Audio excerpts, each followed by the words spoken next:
Well, here we are, ladies and gentlemen. New season, new transfer window with Benevento in Serie B. We didn't manage to win the playoffs, but we decided to go on another season with Benevento. Good thing is, things are going quite good so far beginning of the season.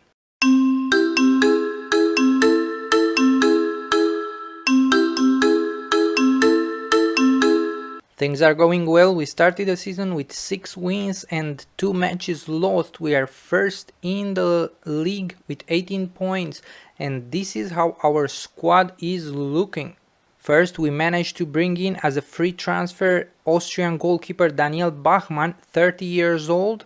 He is quite good, much better than what we had last year, only 30 years, for 533k per year in euros. Tall goalkeeper, I like that he has good reflexes, good one-on-ones, but he can also play a pass quite decent, let's say for Serie B. Then we managed to bring another Austrian to pair him in the defense, but also to pair Jesus Vallejo, because Jesus Vallejo we brought in from the right back position to the central defending one, and this guy, only 20 years old, quite good, I would say. He is his partner, only 2 stars from our coaching staff and so on, but exciting young prospect, and I can't wait to play him a lot. Then on the fullbacks positions we have the Irish Matt Doherty, 32 years old, coming on a free from Tottenham. I think you heard about him. And the German Nico Schulz, coming also on a free transfer from Borussia Dortmund, and he played quite a few matches for us. We brought in Morten Hjulmand on a loan from Lecce, and we have also the possibility of buying him later on. He is very good from my point of view, Danish, 25 years old. He can play probably just behind Caio and Mattia Viviani, but also he can substitute any of the two in the central midfield role. We can buy him later for 575 million. We managed to brought in the Portuguese Pizzi, 35 years old, quite good, still quite good, not as good in terms of physicals, but he can play a lot of positions just behind the striker or also on the right wing. I like him, and he brings also a little bit of leadership into the squad. Gianluca Gaetano, a guy that we brought in also as a free transfer from Napoli. He didn't adapt, he couldn't get first team place there, so the 24-year-old Italian came to us on a free transfer.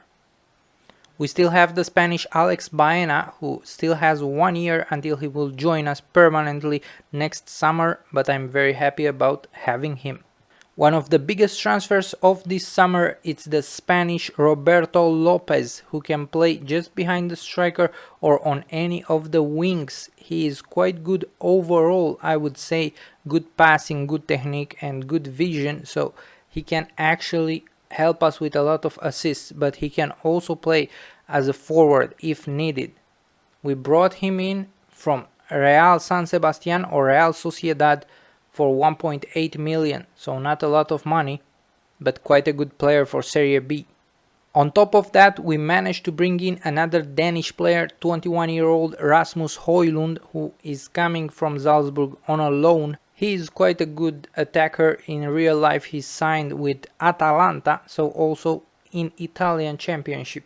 Those were pretty much the transfers that we did so far. We sold also Marco Piazza to Genoa for 6.5 million.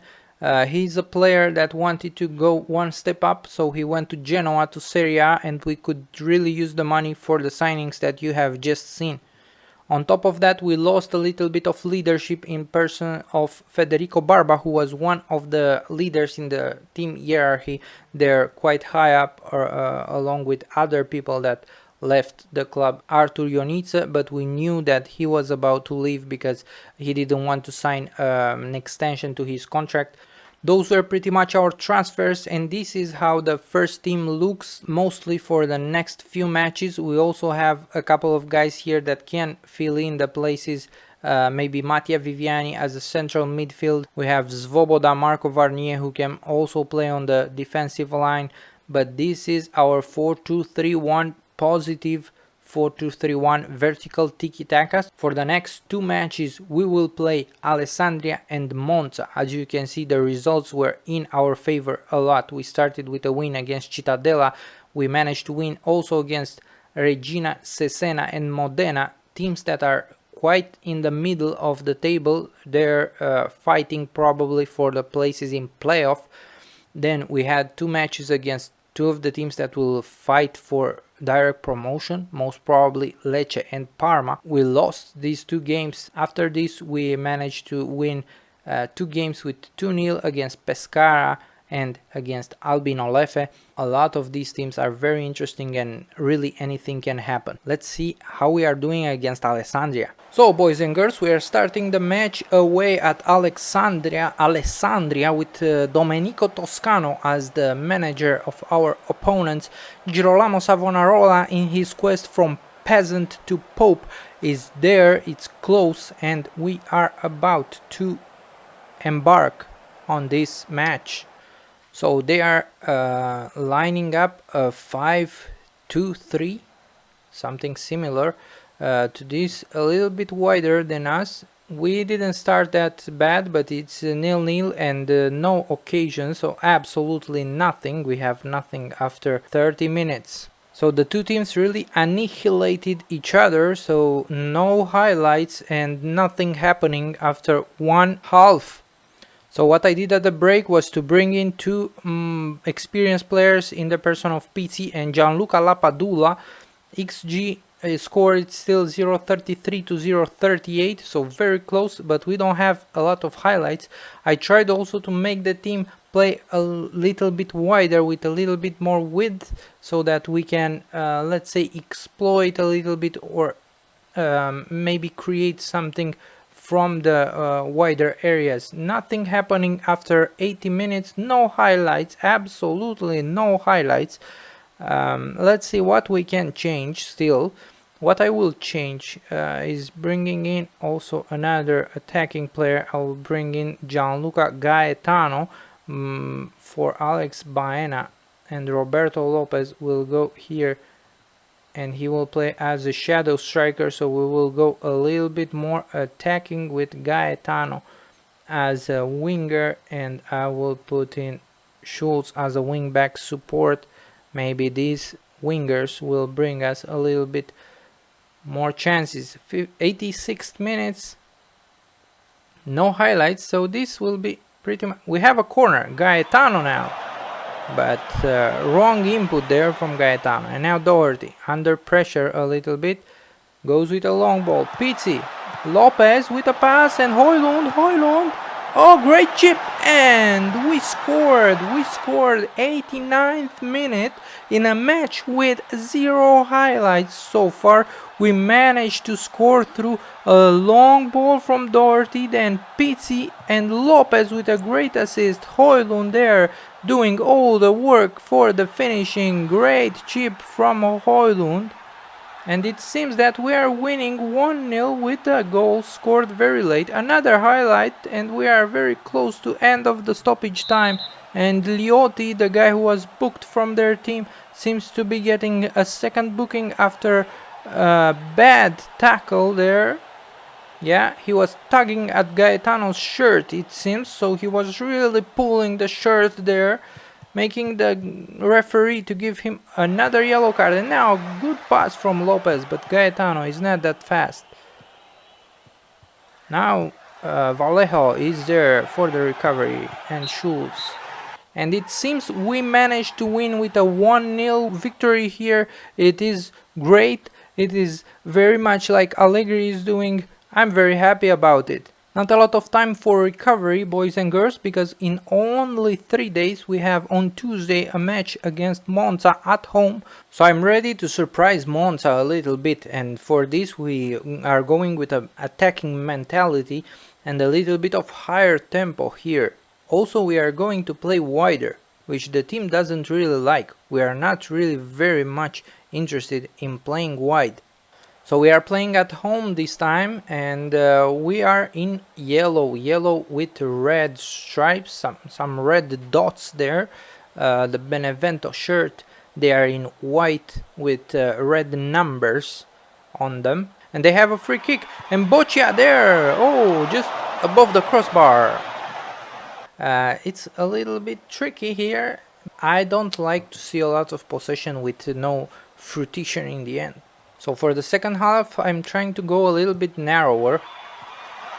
Oh, they have another good header, hits the crossbar this time, so they are getting closer and closer. They have also 2 yellow cards, and we have our first highlight. I hope that is for us. Alex Baena for Højlund. Now Schultz. Schultz can get a crossing. No, he prefers a pass to Viviani, and now Alex Baena. Oh, to Doherty. Oh, Doherty tried there, short cross. Now Doherty with the finish. What a pass there from Hjulmand. Now they have a free kick that is much more dangerous from Marigosu. Let's see if he will get straight on. And another bar. Was that over the line? No, it wasn't. We have a video assisted referee, so he will tell us right now. You can see was not over the line. So still 0-0, but they are getting closer with their free kicks, so we will need to maybe ease off tackles, but not for now. We are still attacking.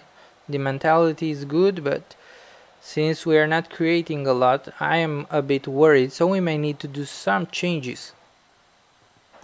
So I moved our mentality from attacking to positive and done a couple of changes there. Now Alex Baena with a corner, but they are doing well in the heading department. Now Capone for Pina. It seems they are ready for a counter, but we are good there with the pressing. Now Pina for City. City with a back pass to their keeper Mastrantonio. There is nobody there but Doherty on the long ball sent by Mastrantonio, and now Højlund for Lopez.